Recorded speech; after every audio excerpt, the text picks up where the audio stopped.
काल रविवार होता आणि आज मला भरपूर कामे होती. काय आहे ना, हप्तेभराची पूर्ण कामे आम्ही रविवारीच करत असतो. जसे की बाजार आणणे, राशन आणणे, घराची सफाई आणि बरीच सारी छोटी मोठी कामे असतात. दिवसभर घराची सफाई आणि संध्याकाळी बाबासोबत बाजारात जाऊन सामान घेऊन आलो. मी फार जमलो होतो. मग आईच्या हातचे स्वादिष्ट जेवण जेवून मन तृप्त झाले. मग आम्ही आवारात झोपण्याची तयारी करून आपापल्या बिछाण्यावर पडलो. बिछाण्यावर पडताच माझी नजर निरभ्र चांदण्यानी लख्ख अशा आकाशाकडे गेली.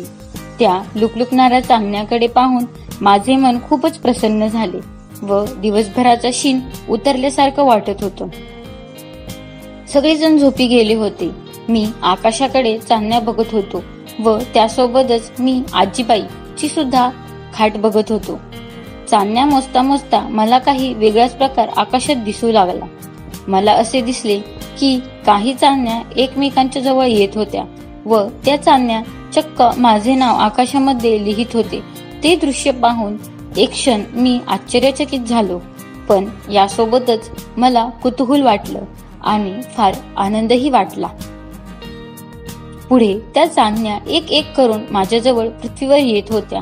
मी त्या चांदण्यांना जेव्हा अलगद उचलण्याचा प्रयत्न केला तेव्हा त्या माझ्या हातातून निसटून त्यांनी चक्क एक रथ तयार केला व त्यात एक रथ चालवणारा मोरक्या बसला होता.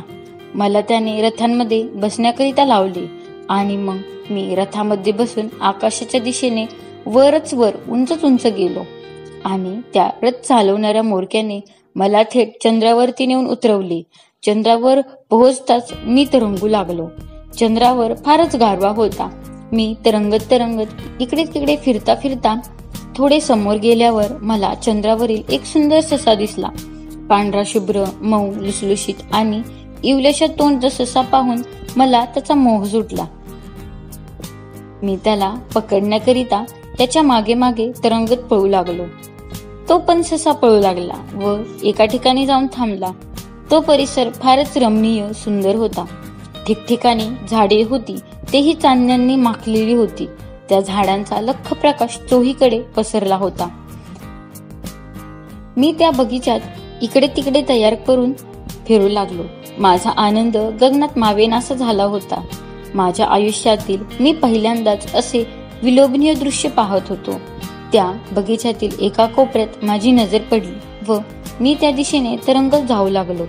तिथे पोहोचल्यावर मला दिसले की तिथे बरेच निरनिराळे खायचे पदार्थ होते. त्यामध्ये लाडू, पेढे, जिलेबी इत्यादी निरनिराळे पदार्थ असतानाही माझी आई तिथे दुधाचा ग्लास घेऊन उभी होती व ती मला ते दूध पिण्यास आग्रह करू लागली. मी नकार देत तिथून पळत होतो व पळता पळता माझा पाय कुठेतरी अडकला आणि मग मी आदळलो व जेव्हा उठून पाहिले तर मी कुठे गेलो नव्हतो. मी माझ्या बिछाण्यावर उठून खाली पडलो होतो. तेव्हा मला कळू झाली की मी चंद्रावर साक्षात गेलो नसून मी एक स्वप्न पाहत होतो. ते स्वप्न बघून मी शुद्धीवर आल्यानंतर मला माझंच खूप हसू आलं. धन्यवाद.